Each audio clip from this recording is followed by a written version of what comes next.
हम लोग बात करेंगे आज एचडीएल मेटाबॉलिज्म के बारे में। एचडीएल मतलब हाई डेंसिटी लाइपोप्रोटीन। जो लाइपोप्रोटीन मेजर लाइपोप्रोटीन होते हैं उन मेनली 5 होते हैं। सबसे पहला होता है काइलोमाइक्रोन, दूसरा होता है VLDL very low density lipoprotein, तीसरा होता है आईडीएल इंटरमीडिएट डेंसिटी लाइपोप्रोटीन, चौथा होता है LDL low density lipoprotein, last होता है पांचवा एचडीएल हाई डेंसिटी लाइपोप्रोटीन। अभी हम लोग एचडीएल के बारे में बात करेंगे, हाई डेंसिटी लाइपोप्रोटीन के बारे में। लिपिड जो होता है वो वाटर इंसॉल्युबल होता है, यानी हाइड्रोफोबिक होता है, इसलिए इसे डायरेक्टली प्लाज्मा में ट्रांसपोर्ट नहीं किया जा सकता है। जैसे लीवर में बनता है, लीवर और इंटेस्टाइन में बनता है मेनली, तो लीवर इंटेस्टाइन से इसे डायरेक्ट प्लाज्मा में यानी ब्लड कैपिलरी में डायरेक्ट नहीं डाला जा सकता है, क्योंकि ये हाइड्रोफोबिक होता है। इसलिए इसे कोई ना कोई वाटर सॉल्युबल सब्सटेंस के साथ घुलना पड़ता है, यानी कॉन्जुगेशन करना पड़ता है, जिसके थ्रू वो चला जाए प्लाज्मा में। तो वो कौन सी चीज़ इसके साथ ये कॉन्जुगेट करता है? प्रोटीन। इसलिए लिपिड प्लस प्रोटीन क्या होता है? लाइपोप्रोटीन। वही लाइन लिखी है, इसको देख ले रहे हैं।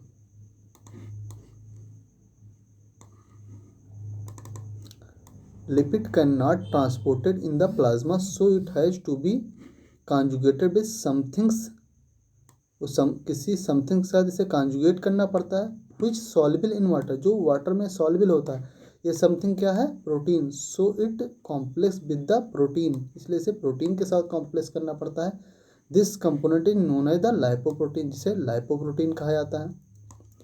एचडीएल क्या है? मेजर लाइपोप्रोटीन है। पांचों लाइपोप्रोटीन में से एचडीएल क्या होता है? मेजर लाइपोप्रोटीन होता है। एचडीएल का काम क्या होता है? देख लो। HDL responsible for reverse transport of cholesterol. HDL जो होता है कोलेस्ट्रॉल का रिवर्स ट्रांसपोर्ट कराता है। रिवर्स ट्रांसपोर्ट का मतलब क्या है? कोलेस्ट्रॉल बनता है कहाँ? लीवर में बनता है, इंटेस्टाइन में बनता है, मेनली लीवर में बनता है। लीवर से क्या होता है? पेरिफेरल टिश्यू को आता है, लेकिन एचडीएल क्या करता है? पेरिफेरल टिश्यू से कोलेस्ट्रॉल को लीवर में लेकर आता है। इसे कहते हैं रिवर्स ट्रांसपोर्ट ऑफ कोलेस्ट्रॉल, जिसके बारे में अभी हम आगे पढ़ेंगे। मीन्स देखो, responsible for reverse transport of cholesterol means peripheral tissue to liver. HDL क्या होता है? Responsible for metabolism. HDL cholesterol metabolism के लिए रिस्पॉन्सिबल होता है। Elimination of the cholesterol from the body, body से कोलेस्ट्रॉल को हटाने में भी इंपॉर्टेंट रोल प्ले करता है। अब हम लोग पढ़ेंगे एचडीएल मेटाबॉलिज्म। एचडीएल मेटाबॉलिज्म में हम 4 स्टेप पढ़ेंगे। 4 important step in HDL metabolism. पहले हम एचडीएल की सिंथेसिस करेंगे, फिर एचडीएल का मैच्योरेशन कराएंगे, और एचडीएल से हम एचडीएल2 बनाएंगे। एचडीएल2 के बाद इसे अपटेक कराएंगे, किसके द्वारा? लीवर के द्वारा इसे फिर अपटेक कराएंगे, तभी तो रिवर्स ट्रांसपोर्ट ऑफ कोलेस्ट्रॉल होगा।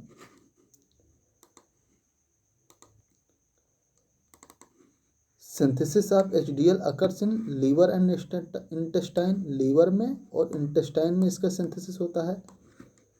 It is synthesize as a discoidal particle. जो एचडीएल होता है एक डिस्क्वाइडल पार्टिकल के जैसा फॉर्म होता है, यानी सिंथेसिस होता है जैसे डिस्क लाइक स्ट्रक्चर, ठीक है ना? देख ले रहे हैं आगे।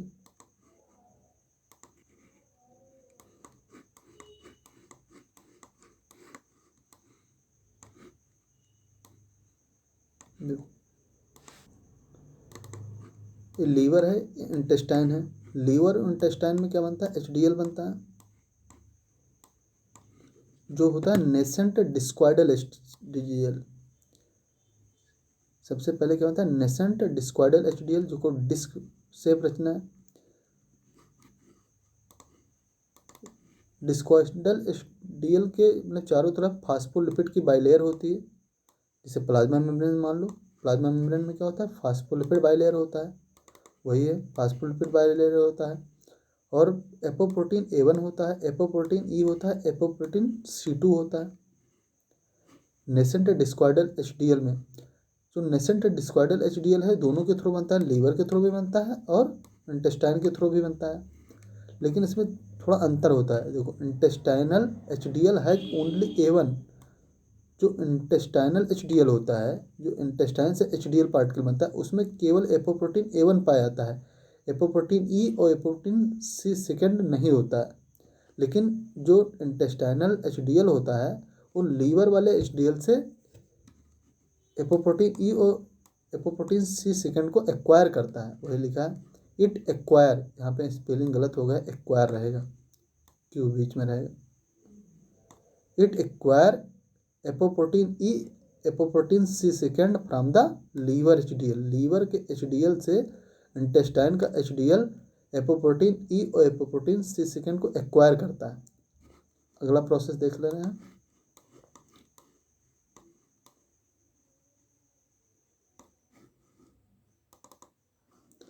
अब लीवर में HDL बन चुका है, कैसा, नेसेंट डिस्क्वाइडल HDL के रूप में, मेनली लीवर में बनता है इसलिए हम लीवर का नाम ज़्यादा लेंगे, जिसे सिक्रीट किया जाएगा प्लाज्मा में। प्लाज्मा क्या है, ब्लड का हिस्सा है, नहीं ब्लड कैपिलरी के अंदर से सिक्रीट किया जाएगा, किसके थ्रू, एलकैट के थ्रू। एलकैट क्या है, लेस्थिन कोलेस्ट्रॉल एसाइल ट्रांसफरेज है, लेस्थिन कोलेस्ट्रॉल एसाइल ट्रांसफरेज। जब एलकैट के थ्रू नेसेंट डिस्क्वाइडल HDL को प्लाज्मा में डाला जाता है तो पेरिफेरल टिश्यू से कोलेस्ट्रॉल भी आता है। कोलेस्ट्रॉल किसके थ्रू आता है, ABC A1 या G1 के थ्रू। ABC क्या है, ATP बाइंडिंग कैसी प्रोटीन कहा जाता है, ABC बाइंडिंग कैसी प्रोटीन, देख लो। तो पेरिफेरल टिश्यू से जो कोलेस्ट्रॉल आता है वो कैसे आता है, ATP बाइंडिंग कैसी ट्रांसपोर्ट प्रोटीन के थ्रू आता है, जो कि ABC A1 या G1 होता है। जब ये कोलेस्ट्रॉल आता है कहाँ से, पेरिफेरल टिश्यू से, और नेसेंट HDL आता है और एल्कैट आता है। जब ये कोलेस्ट्रॉल जो जाता है नेसेंट HDL से बाइंड करने, जब कोलेस्ट्रॉल जाता है नेसेंट HDL से बाइंड करने जाता है तो एल्कैट क्या करा देता है, इस कोलेस्ट्रॉल का एस्टरिफिकेशन करा देता है, जिससे क्या बनता है, कोलेस्ट्रॉल ईस्टर बन जाता है। क्या बन जाता है, कोलेस्ट्रॉल ईस्टर। अब देख ले रहे हैं, एल्कैट जो होता है क्या है, लेस्थिन है, लेस्थिन कोलेस्ट्रॉल एसाइल ट्रांसफरेज है। तो इसमें क्या होता है, फैटी एसिड भी होता है, तो एल्कैट जो होता है इसमें फैटी एसिड भी पाया जाता है। तो इसकी कहानी हम देख ले रहे हैं। When cholesterol attach with discoidal HDL, जब कोलेस्ट्रॉल डिस्क्वाइडल HDL से अटैच करता है, LCAT cause esterification of cholesterol. तो एल्कैट क्या करता है, ये एल्कैट कोलेस्ट्रॉल का स्ट्रिफिकेशन कर देता है, जिससे कोलेस्ट्रॉल ईस्टर बन जाता है। कैसे करता है, फैटी एसिड फ्रॉम द लेस्थिन से आता है, लेस्थिन मतलब एल्कैट, फैटी एसिड फ्रॉम लेस्थिन, और फिर कोलेस्ट्रॉल, जिससे क्या बनता है, कोलेस्ट्रॉल ईस्टर बन जाता है। ओके, जब कोलेस्ट्रॉल और फैटी एसिड जुड़ते हैं तो क्या बनता है, कोलेस्ट्रॉल ईस्टर बन जाता है, इसे कहते हैं लाइसोलेस्थिन, सॉरी कोलेस्ट्रॉल ईस्टर प्लस लाइसोलेस्थिन बनता है। अब कोलेस्ट्रॉल ईस्टर जो हो गया बीइंग हाइड्रोफोबिक, जो कि एक हाइड्रोफोबिक हो जाता है। अब हाइड्रोफोबिक है तो इसका ट्रांसपोर्ट हो नहीं पाएगा, तो क्या क्या move interior core of HDL, तो इसलिए ये HDL के इंटीरियर कोर में चला जाता है, that why it become spherical, जिससे क्या होता है, HDL स्फेरिकल बन जाता है। इसको सिंप्लीफाई कर लो तो समझ नहीं पाओगे। तो देखो डिस्क्वाइडल HDL है, डिस्क्वाइडल HDL पे एल्कैट वर्क किया, पेरिफेरल टिश्यू से कोलेस्ट्रॉल आया, ये कोलेस्ट्रॉल गया, क्या हुआ, डिस्क्वाइडल HDL से बाइंड किया, जैसे ये बाइंड किया वैसे ही एल्कैट ने इस कोलेस्ट्रॉल का क्या हुआ, स्ट्रिफिकेशन करा दिया, जिससे कोलेस्ट्रॉल ईस्टर बन गया। क्या बन गया, कोलेस्ट्रॉल ईस्टर बन गया। इस कोलेस्ट्रॉल ईस्टर को क्या किया गया, इस डिस्क्वाइडल HDL के कोर में डाल दिया गया। जब डिस्क्वाइडल HDL के कोर में कोलेस्ट्रॉल ईस्टर को डाला गया तो ये डिस्क्वाइडल HDL क्या हो गया, स्फेरिकल बन गया। क्या बन गया, स्फेरिकल बन गया। देख लो,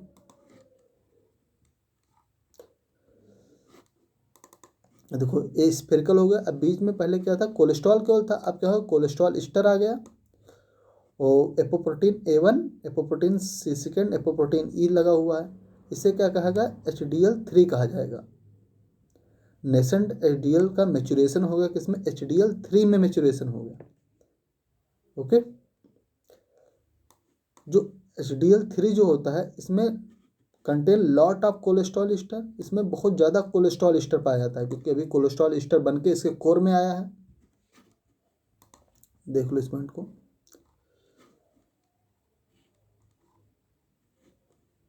देखो HDL3 contain lot of cholesterol Easter, HDL3 जो होता है इसमें कोलेस्ट्रॉल एस्टर बहुत भरपूर मात्रा में पाया जाता है, इसलिए कोलेस्ट्रॉल एस्टर का थोड़ा सा इसमें ट्रांसफ़र होता है किसके थ्रू, CETP के थ्रू। CETP क्या है, एक एंजाइम है जिसका नाम है कोलेस्ट्रॉल एस्टर ट्रांसफ़र प्रोटीन। तो HDL3 से कोलेस्ट्रॉल एस्टर जो होता है कोलेस्ट्रॉल एस्टर ट्रांसपोर्ट प्रोटीन के थ्रू कहाँ जाता है, VLDL और LDL में जाता है। VLDL LDL क्या है, वेरी लो डेंसिटी लाइपोप्रोटीन और लो डेंसिटी लाइपोप्रोटीन। अब VLDL और LDL से TAG ट्राई एसाइल ग्लिसरॉइड जो होता है वो HDL3 को जाता है। मतलब क्या हुआ, HDL3 से कोलेस्ट्रॉल एस्टर आता है VLDL के पास और VLDL और LDL से TAG यानी ट्राई एसाइल ग्लिसराइड कहाँ जाता है, HDL3 के पास, मतलब एक दूसरे में ट्रांसफ़र होता है। ओके, इसको देख लेना, लिखा है transfer of cholesterol ester from HDL3 to other lipoprotein मतलब VLDL LDL in exchange of TAG। और उनसे किसका एक्सचेंज होता है, TAG का एक्सचेंज अकर्स। ओके, अब इसको देख लो, जब HDL3 में TAG जाता है, जब HDL3 में TAG जाता है तो HDL3 जो होता है HDL2 में कन्वर्ट हो जाता है। देखो HDL3 किस में कन्वर्ट हो गया, HDL2 में कन्वर्ट हो गया।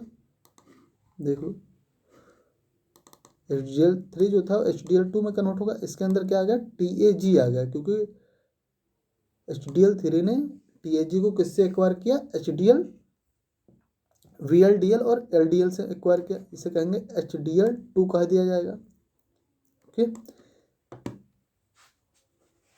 HDL2 कह दिया जाएगा। अब भाई देखो क्या है ना कि HDL3 से कोलेस्ट्रॉल एस्टर कहाँ गया है, VLDL और LDL में गया है। तो HDL2 जो होगा इसमें कोलेस्ट्रॉल एस्टर जो होगा HDL3 की अपेक्षा कम होगा, यानी HDL2 में कोलेस्ट्रॉल एस्टर जो होगा HDL3 की अपेक्षा कम होगा, क्योंकि HDL3 से कोलेस्ट्रॉल एस्टर जो है VLDL और LDL को ट्रांसफ़र हो गया है। समझ में आया ना,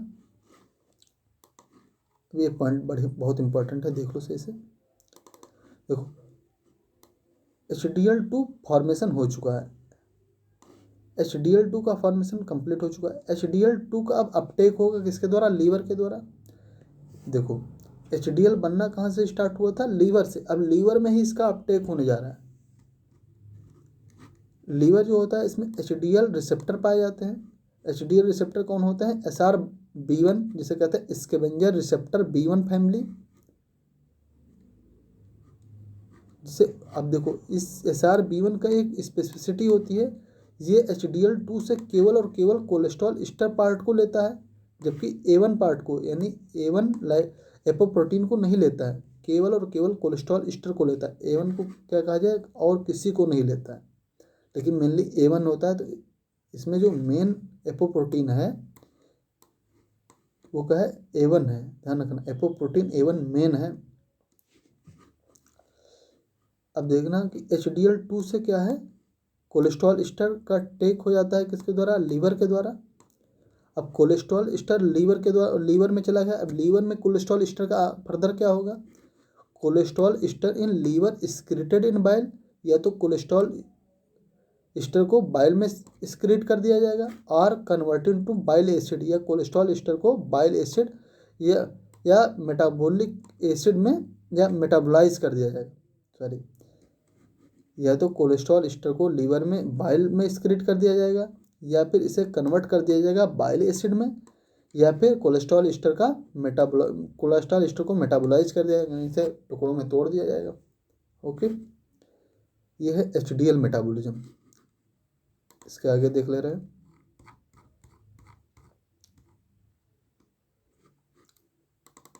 the transport of cholesterol from peripheral tissue via HDL to the liver. कहें पेरिफेरल टिश्यू से HDL कोलेस्ट्रॉल का HDL के थ्रू लीवर में आना क्या कहलाता है, रिवर्स ट्रांसपोर्ट ऑफ कोलेस्ट्रॉल, यानी कि पेरिफेरल टिश्यू से HDL के थ्रू कोलेस्ट्रॉल का लीवर में आना रिवर्स ट्रांसपोर्ट ऑफ कोलेस्ट्रॉल कहलाता है। अब metabolic disease related with HDL देख ले रहे हैं।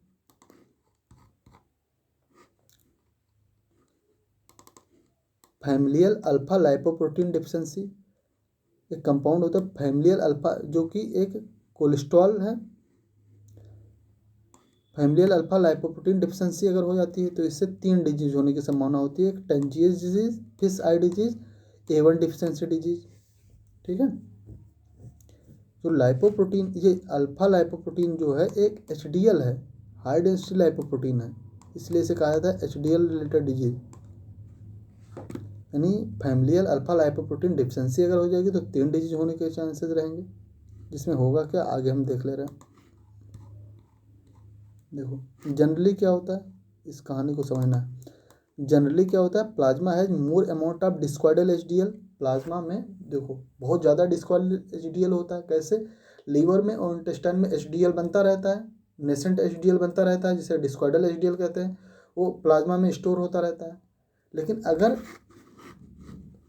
प्लाज्मा में डिफिशिएंसी ऑफ अल्फा लाइपोप्रोटीन की डिफिशिएंसी हो जाए तो क्या होगा, जो प्लाज्मा में HDL आए हैं उनका रैपिड डिस्ट्रक्शन हो जाएगा। डिफिशिएंसी ऑफ अल्फा लाइपोप्रोटीन से क्या होगा, rapid destruction of the HDL occurs, hence plasma has more lower level of HDL, जिससे प्लाज्मा में बहुत कम लेवल ऑफ HDL बचेगा। HDL का लेवल प्लाज्मा में कम बचेगा। और देखो HDL का जो HDL2 जो होता है उसके कोर में क्या पाया जाता है, TAG पाया जाता है।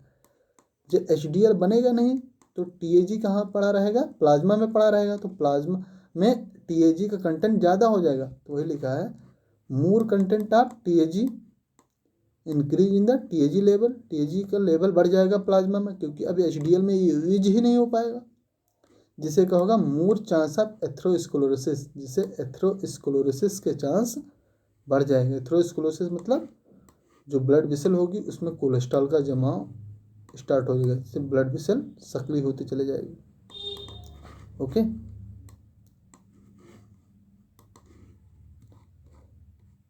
देखो HDL क्या करता है, इसका अब HDL जो होता है वो बैक तुरंत लीवर में आ जाता है। जो HDL बैक लीवर में आ जाता है जिससे ये ब्लड वेसल में जमा होने से बच जाता है कि नहीं। तो इसे यानी हमारी बॉडी को प्रोटेक्शन प्रोवाइड कर रहा है। हमारे ब्लड वेसल में अगर कोलेस्ट्रॉल जमा हो जाएगा तो क्या होगा, ब्लड प्रेशर बढ़ जाएगा, इससे हार्ट अटैक की संभावना बढ़ जाएगी। तो HDL क्या करता है, रिवर्स ट्रांसपोर्ट ऑफ कोलेस्ट्रॉल कराता है। देखो कोलेस्ट्रॉल ईस्टर को बैक में लाके लीवर में डाल दिया, तो रिवर्स ट्रांसपोर्ट ऑफ कोलेस्ट्रॉल हो गया।